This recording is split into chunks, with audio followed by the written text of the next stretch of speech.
الحمدللہ نحمدہ ونستعینہ ونستغفرہ ونؤمن بہ ونتوکل علیہ ونعوذ باللہ من شرور انفسنا ومن سیئات اعمالنا من یہدہ اللہ فلا مضل لہ ومن یضللہ فلا ہادی لہ ونشہد ان لا الہ الا اللہ وحدہ لا شریک لہ ونشہد ان سیدنا ومولانا محمدا عبدہ ورسولہ اما بعد اعوذ باللہ من الشیطان الرجیم بسم اللہ الرحمن الرحیم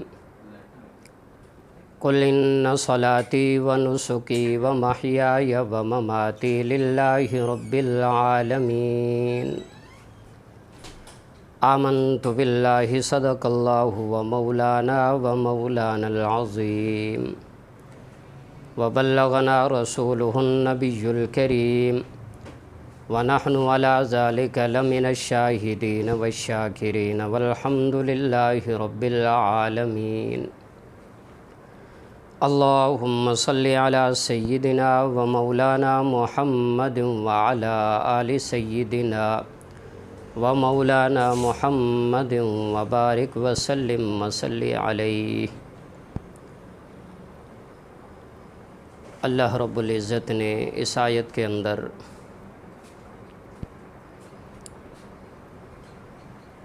دو چیزوں کا ذکر فرمایا ہے۔ خصوصی طور پہ اللہ نے نماز کا ذکر فرمایا اور نماز کے ساتھ ساتھ قربانی کا ذکر فرمایا۔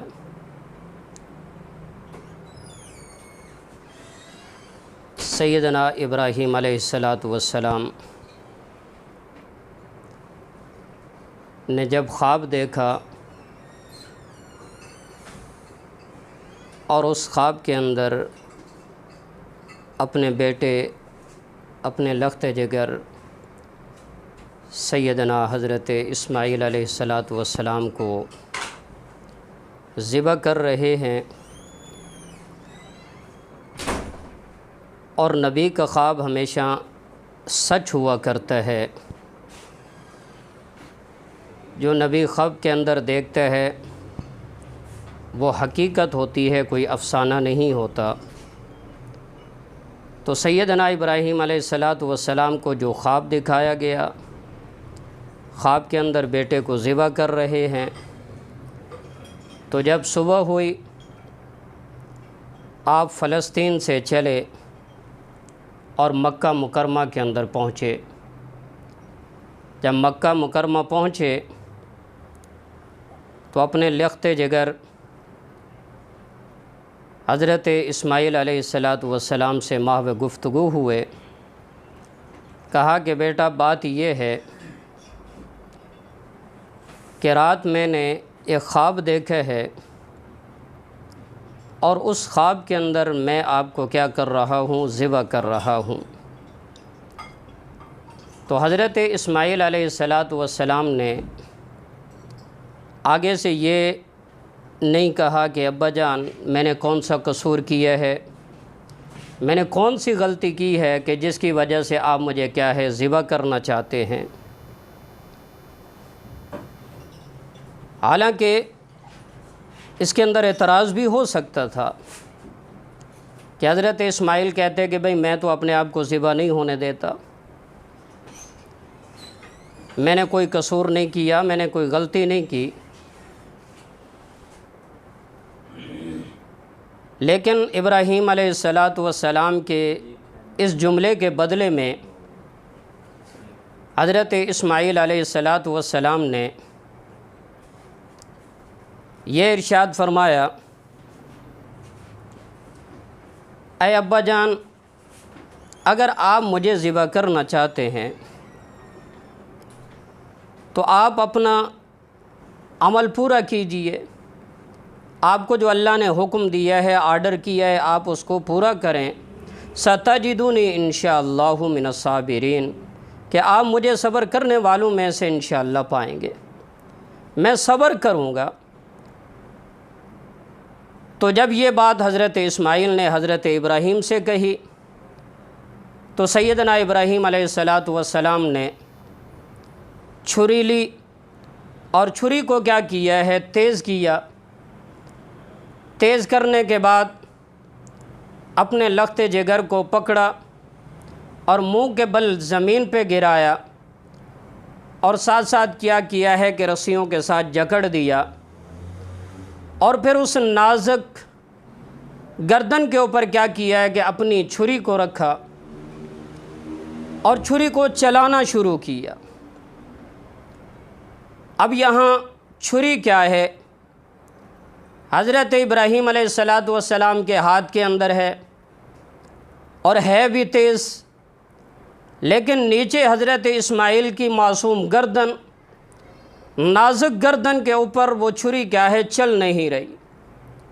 اب پوری کوشش ہے کہ کسی نہ کسی طریقے سے یہ چھری چل جائے۔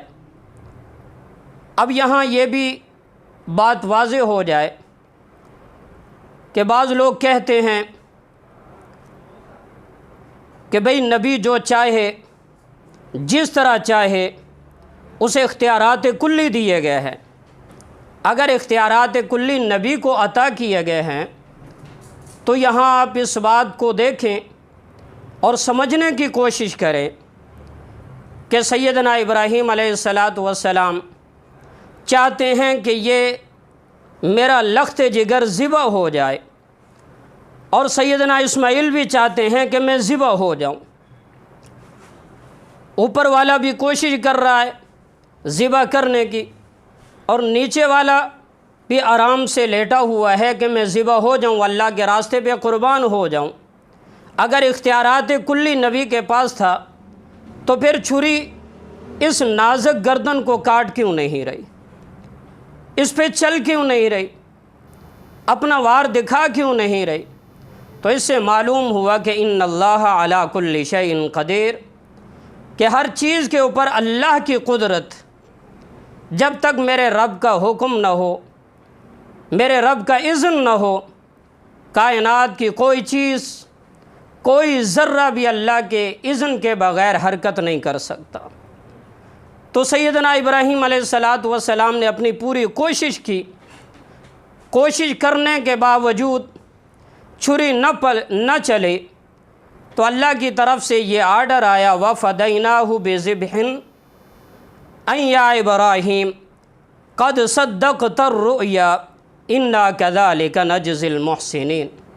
اے ابراہیم، ہم نے جو آپ کے ذمہ کام لگایا تھا، آپ نے اپنی پوری ہمت اور طاقت کے ساتھ، پوری کوشش کے ساتھ آپ نے اپنے اس کام کو کیا کیا ہے، سر انجام دیا ہے۔ فرمایا کہ جب بھی کوئی اس طرح کا عمل کرتا ہے اور خالصتاً اللہ کی رضا کے لیے کرتا ہے، تو پھر رب العالمین نے آگے سے جواب دیا اِنَّا كَذَلِكَ نَجْزِي الْمُحْسِنِينَ۔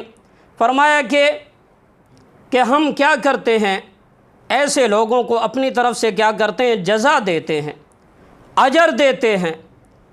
تو رب العالمین نے ابراہیم علیہ السلام کے اس عمل کو ایسا قبول فرمایا کہ اللہ نے جنت سے ایک میڈھا بھیج دیا، اور اس میڈھے کو کیا کیا، حضرت ابراہیم علیہ السلام نے ذبح کیا، اور حضرت اسماعیل علیہ السلام کی جان کیا ہے، بچ گئی۔ فرمایا کہ جب اس جانور کو ذبح کیا گیا، پھر اس کے بعد اللہ رب العزت نے انسانوں کے لیے یہ ایسا ایک عمل جاری کر دیا۔ فرمایا کہ یہ اسلام کے اندر ایک اسلامی شعار کے طور پہ کیا ہے، پہچانا جانے لگا، اور آج تک امت مسلمہ اس عمل پہ کیا ہے، اس حکم پہ عمل کرتی ہوئی آ رہی ہے۔ اور حضور علیہ السلام کے دور کے اندر آپ جب تک مدینہ منورہ کے اندر رہے، فرمایا کہ کوئی ایسا سال خالی نہیں ہے کہ جس سال کے اندر آپ صلی اللہ علیہ وسلم نے کوئی جانور قربان نہ کیا ہو، کوئی جانور ذبح نہ کیا ہو۔ فرمایا کہ اب یہ جو قربانی ہے، اسلامی شعار ہے، آیا کہ یہ واجب ہے یا سنت ہے؟ اور متقدمین اکثر فقہا خصوصاً امام ابو حنیفہ رحمہ اللہ فرماتے ہیں کہ قربانی واجب ہے، اور اسی طرح امام مالک رحمہ اللہ کا قول ہے کہ قربانی کرنا ہر مسلمان صاحب استطاعت کے اوپر کیا ہے؟ واجب ہے۔ اور یہی ایک قول ہے امام احمد بن حنبل رحمہ اللہ کا، اور اسی طرح ایک قول ہے حافظ ابن تیمیہ رحمۃ اللہ علیہ کا۔ یہ حضرات فرماتے ہیں، فرمایا کہ یہ قربانی کرنا واجب ہے، ہر صاحب استطاعت جو طاقت رکھتا ہے، اللہ نے مال دیا ہے، پیسہ دیا ہے، تو فرمایا ایسے آدمی کے اوپر قربانی کرنا واجب ہے۔ اور اگر ایسا آدمی قربانی نہیں کرتا تو حضور علیہ الصلاۃ والسلام نے ارشاد فرمایا کہ جو آدمی صاحب استطاعت ہو اور وہ قربانی نہیں کرتا، ایسے آدمی کو چاہیے کہ ہمارے عیدگاہ کی طرف بھی نہ آئے، ہمارے عیدگاہ کی طرف بھی نہ آئے، کیونکہ اللہ نے سب کچھ دیا، دینے کے باوجود کیا کرتا ہے؟ قربانی نہیں کرتا۔ تو ایسے آدمی کو چاہیے کہ ہمارے قربان گاہ کی طرف، عیدگاہ کی طرف نہ آئے۔